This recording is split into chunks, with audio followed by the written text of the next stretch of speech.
ನಮಸ್ಕಾರ. ಈ ನ್ಯೂಸ್ ಟಿವಿಯ ಸ್ಪೀಡ್ ನ್ಯೂಸ್ಗೆ ಸ್ವಾಗತ. ದೇಶ ಮತ್ತು ರಾಜ್ಯದ ಸಮಗ್ರ ಸುದ್ದಿಗಳು ಹಾಗೂ ಸ್ಥಳೀಯ ವಿದ್ಯಮಾನಗಳ ಪಟಾಪಟ್ ಸುದ್ದಿಗಳು.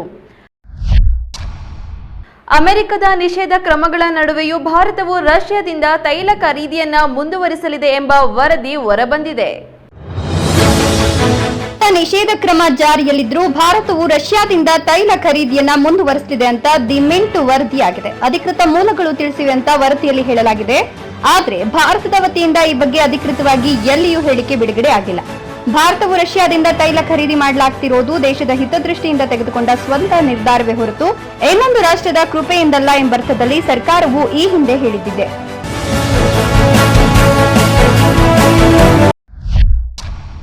ಚಾಮರಾಜನಗರದಲ್ಲಿ ಬಾಲಕನೊಬ್ಬ ನೀರಿನ ಟ್ಯಾಂಕ್ ಹೇರಿ ಆತ್ಮಹತ್ಯೆ ಬೆದರಿಕೆ ಹಾಕಿದ್ದು ಬಳಿಕ ಸುರಕ್ಷಿತವಾಗಿ ಕೆಳಗಿಳಿಸಲಾಗಿದೆ. ಚಾಮರಾಜನಗರದಲ್ಲಿ ಅಪ್ಪ ಬೈತಾರೆ ಎಂಬ ಕಾರಣಕ್ಕೆ ಕೋಪಗೊಂಡ ಬಾಲಕನೊಬ್ಬ ವಾಟರ್ ಟ್ಯಾಂಕ್ ಏರಿ ಆತ್ಮಹತ್ಯೆ ಬೆದರಿಕೆ ಹಾಕಿದ ಘಟನೆ ಗುಂಡ್ಲುಪೇಟೆ ಪಟ್ಟಣದ ನಾಗರತ್ನಮ ಬಡಾವಣೆಯಲ್ಲಿ ನಡೆದಿದೆ. ಶ್ರೀನಿವಾಸ್ ಎಂಬ ಬಾಲಕ ತಡರಾತ್ರಿ ಏಕಾಏಕಿ ನೀರಿನ ಟ್ಯಾಂಕ್ ಮೇಲೆ ಹತ್ತಿ ಆತಂಕ ಸೃಷ್ಟಿಸಿದ್ದಾನೆ. ಸ್ಥಳೀಯರು ಹಾಗೂ ಅಗ್ನಿಶಾಮಕ ಸಿಬ್ಬಂದಿ ಸ್ಥಳಕ್ಕೆ ಧಾವಿಸಿ ಬಾಲಕನನ್ನ ಮನವೊಲಿಸಲು ಪ್ರಯತ್ನಿಸಿದ್ದು ಸುಮಾರು 1.5 ಗಂಟೆಗಳ ಹೈಡ್ರಾಮಾ ನಂತರ ಬಾಲಕನನ್ನ ಸುರಕ್ಷಿತವಾಗಿ ಕೆಳಗಿಳಿಸಲಾಗಿದೆ. ನಂತರ ಪಾಲಕರು ಮತ್ತು ಸ್ಥಳೀಯರು ಬಾಲಕನಿಗೆ ಬುದ್ಧಿವಾದ ಹೇಳಿದ್ದಾರೆ.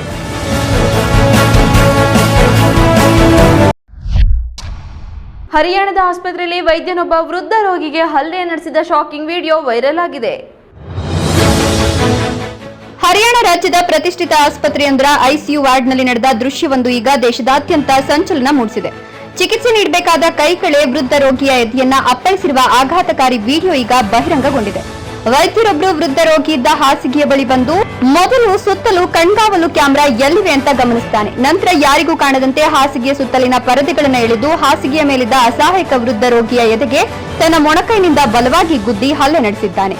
ವೃದ್ಧ ರೋಗಿಯು ಆಸ್ಪತ್ರೆಯಲ್ಲಿ ಸಾವು ಬದುಕಿನ ನಡುವೆ ಹೋರಾಡ್ತಿದ್ರೆ ಆತನನ್ನ ಹಾರೈಕೆ ಮಾಡಬೇಕಾದ ವೈದ್ಯನು ತನ್ನ ಕೋಪವನ್ನ ಅಥವಾ ವಿಕೃತಿಯನ್ನ ರೋಗಿಯ ಮೇಲೆ ತೀರಿಸಿಕೊಂಡಿರೋದು ವಿಡಿಯೋದಲ್ಲಿ ಸ್ಪಷ್ಟವಾಗಿ ಕಂಡುಬಂದಿದೆ.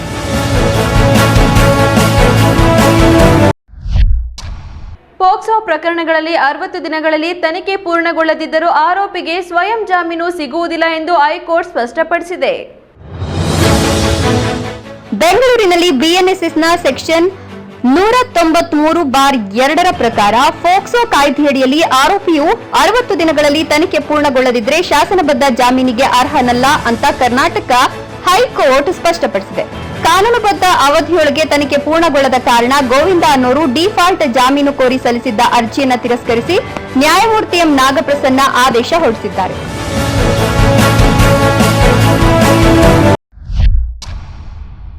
ಚಿಕ್ಕಮಗಳೂರಿನ ಬಿರುಗಾಳಿ ಸಹಿತ ಮಳೆಯಿಂದ ಮರಗಳು, ವಿದ್ಯುತ್ ಕಂಬಗಳು ಉರುಳಿ ಜನಜೀವನ ಅಸ್ತವ್ಯಸ್ತಗೊಂಡಿದೆ.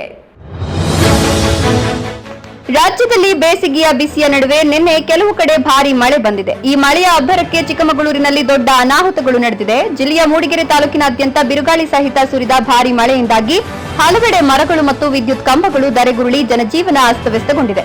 ಬಣಕಲ್ ಸಮೀಪದ ಬಿ ಹೊಸಹಳ್ಳಿ ಗ್ರಾಮದಲ್ಲಿ ಬಿರುಗಾಳಿಯ ಹೊಡೆತಕ್ಕೆ ಬೃಹತ್ ತೆಂಗಿನ ಮರವೊಂದು ಅಂಗನವಾಡಿ ಶಿಕ್ಷಕಿ ಗೌರಮ್ಮ ಅವರಿಗೆ ಸೇರಿದ ಮನೆಯ ಮೇಲೆ ಬಿದ್ದಿದೆ. ಮರ ಬಿದ್ದ ರಭಸಕ್ಕೆ ಮನೆಯ ಮೇಲ್ಚಾವಣಿಯ ಹೆಂಚುಗಳು ಪುಡಿ ಪುಡಿಯಾಗಿದ್ದು ಕಟ್ಟಡಕ್ಕೆ ಹಾನಿಯಾಗಿದೆ.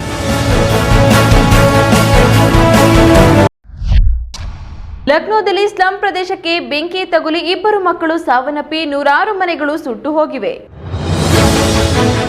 ಉತ್ತರ ಪ್ರದೇಶದ ಲಕ್ನೋದ ವಿಕಾಸ್ ನಗರದ ಸ್ಲಂ ಪ್ರದೇಶದಲ್ಲಿ ನಡೆದ ಬೆಂಕಿಯ ಭೀಕರ ಚಿತ್ರವನ್ನ ಡ್ರೋನ್ ದೃಶ್ಯಗಳು ತೋರಿಸಿವೆ. ಡಜನ್ಗಟ್ಟಲೆ ಕೊಳಗೇರಿಗಳು ಬೂದಿಯ ರಾಶಿಯಾಗಿ ಬದಲಾಗ್ತಿರೋದನ್ನ ಈ ವಿಡಿಯೋದಲ್ಲಿ ನೋಡಬಹುದು. ಬೆಂಕಿಯಿಂದಾಗಿ ಮನೆಯ ಎಲ್ಲ ವಸ್ತುಗಳು ಸುಟ್ಟು ಹೋಗಿವೆ. ಲಕ್ನೋದ ವಿಕಾಸ್ ನಗರ ಪ್ರದೇಶದಲ್ಲಿ ಬುಧವಾರ ಸಂಜೆ ಸಂಭವಿಸಿದ ಭಾರೀ ಬೆಂಕಿಯಲ್ಲಿ 2 ಮಕ್ಕಳು ಜೀವಂತವಾಗಿ ಸುಟ್ಟು ಹೋಗಿದ್ದಾರೆ ಮತ್ತು ಡಜನ್ಗಟ್ಟಲೆ ಮನೆಗಳು ಸುಟ್ಟು ಹೋಗಿವೆ.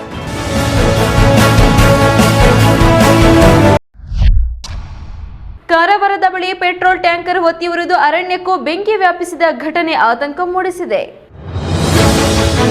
ಕಾರವಾರದಲ್ಲಿ ಪೆಟ್ರೋಲ್ ಸಾಗಿಸುತ್ತಿದ್ದ ಟ್ಯಾಂಕರ್ನಲ್ಲಿ ಬೆಂಕಿ ಕಾಣಿಸಿಕೊಂಡು ಹೊತ್ತಿ ಉರಿದಿರುವ ಘಟನೆ ಉತ್ತರ ಕನ್ನಡ ಜಿಲ್ಲೆಯ ಅಂಕೋಲಾ ತಾಲೂಕಿನ ಕಂಚಿನಬಾಗಿಲು ಬಳಿಯ ರಾಷ್ಟ್ರೀಯ ಹೆದ್ದಾರಿ 52ರಲ್ಲಿ ನಡೆದಿದೆ. ಮಂಗಳೂರಿನಿಂದ ಹುಬ್ಬಳ್ಳಿಗೆ ತೆರಳುತ್ತಿದ್ದ ಪೆಟ್ರೋಲ್ ತುಂಬಿದ ಟ್ಯಾಂಕರ್ನಲ್ಲಿ ಏಕಾಏಕಿ ಬೆಂಕಿ ಕಾಣಿಸಿಕೊಂಡಿದೆ.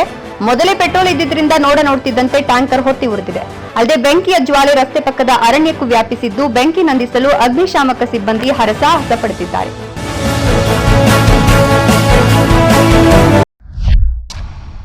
ತುಮಕೂರು ಜಿಲ್ಲೆಯ ಉಳಿಯಾರು ಬಳಿ ಚಲಿಸುತ್ತಿದ್ದ ಬಸ್ನಲ್ಲಿ ಬೆಂಕಿ ಕಾಣಿಸಿಕೊಂಡಿದ್ದು ಪ್ರಯಾಣಿಕರನ್ನ ಸುರಕ್ಷಿತವಾಗಿ ಇಳಿಸಲಾಗಿದೆ. ಚಲಿಸುತ್ತಿದ್ದ ಕೆಎಸ್ಆರ್ಟಿಸಿ ಬಸ್ನ ಇಂಜಿನ್ನಲ್ಲಿ ಬೆಂಕಿ ಕಾಣಿಸಿಕೊಂಡಿರುವ ಘಟನೆ ತುಮಕೂರು ಜಿಲ್ಲೆ ಚಿಕ್ಕನಾಯಕನಹಳ್ಳಿ ತಾಲೂಕಿನ ಹುಲಿಯಾರು ಬಳಿ ನಡೆದಿದೆ. ಹುಲಿಯಾರಿನಿಂದ ಅರಸೀಕೆರೆಗೆ ತೆರಳುತ್ತಿದ್ದ ಬಸ್ನಲ್ಲಿ ಬೆಂಕಿ ಕಾಣಿಸಿಕೊಂಡ ಕೂಡಲೇ ಪ್ರಯಾಣಿಕರನ್ನ ಕೆಳಗಿಳಿಸಲಾಗಿದ್ದು ಡೀಸೆಲ್ ಸೋರಿಕೆಯಾಗಿ ಬೆಂಕಿ ಕಾಣಿಸಿಕೊಂಡಿರುವ ಅನುಮಾನ ವ್ಯಕ್ತವಾಗಿದೆ. ಕೂಡಲೇ ಎಚ್ಚೆತ್ತ ಸ್ಥಳೀಯರು ತಕ್ಷಣ ನೀರು ಹಾಕಿ ಬೆಂಕಿ ನಂದಿಸುವ ಕೆಲಸ ಮಾಡಿದ್ದಾರೆ. ಇದರಿಂದ ಹೆಚ್ಚಿನ ಅನಾಹುತ ತಪ್ಪಿದ್ದು ಹುಳಿಯಾರು ಪೊಲೀಸ್ ಠಾಣಾ ವ್ಯಾಪ್ತಿಯಲ್ಲಿ ಘಟನೆ ನಡೆದಿದೆ.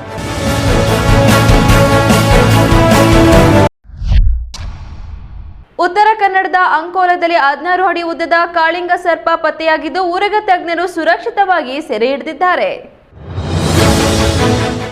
ಉತ್ತರ ಕನ್ನಡ ಜಿಲ್ಲೆಯ ಅಂಕೋಲ ತಾಲೂಕಿನ ಹಳವಳ್ಳಿ ಗ್ರಾಮದಲ್ಲಿ ಬೃಹತ್ ಗಾತ್ರದ ಕಾಳಿಂಗ ಸರ್ಪವೊಂದು ಪತ್ತೆಯಾಗಿದ್ದು ಸ್ಥಳೀಯರನ್ನ ಬೆಚ್ಚಿ ಬೀಳಿಸಿದೆ.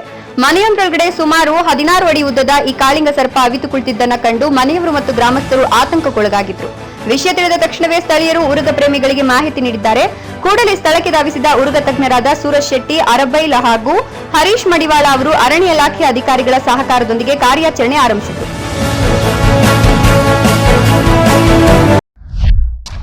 ಯಾದಗಿರಿಯಲ್ಲಿ ಕಾರು ಮತ್ತು ಖಾಸಗಿ ಬಸ್ ನಡುವೆ ಮುಖಾಮುಖಿ ಡಿಕ್ಕಿ ಸಂಭವಿಸಿ 6 ಜನರು ಸ್ಥಳದಲ್ಲೇ ಮೃತಪಟ್ಟಿದ್ದಾರೆ. ಯಾದಗಿರಿಯಲ್ಲಿ ಕಾರು ಮತ್ತು ಖಾಸಗಿ ಬಸ್ ನಡುವೆ ಸಂಭವಿಸಿದ ಭೀಕರ ಅಪಘಾತದಲ್ಲಿ 6 ಜನ ದಾರುಣವಾಗಿ ಮೃತಪಟ್ಟಿರುವ ಘಟನೆ ಯಾದಗಿರಿ ಜಿಲ್ಲೆ ಸುರಪುರ ತಾಲೂಕಿನ ದೇವಾಪುರ ಬಳಿ ನಡೆದಿದೆ.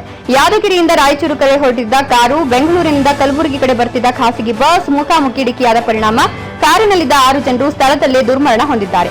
ಅಪಘಾತದ ತೀವ್ರತೆಗೆ ವಾಹನಗಳಿಗೆ ಬೆಂಕಿ ಹೊತ್ತುಕೊಂಡಿದ್ದು ಸ್ಥಳಕ್ಕೆ ಆಗಮಿಸಿದ ಅಗ್ನಿಶಾಮಕ ದಳ ಸಿಬ್ಬಂದಿ ಬೆಂಕಿ ನಂದಿಸುವ ಕೆಲಸ ಮಾಡಿದ್ದಾರೆ.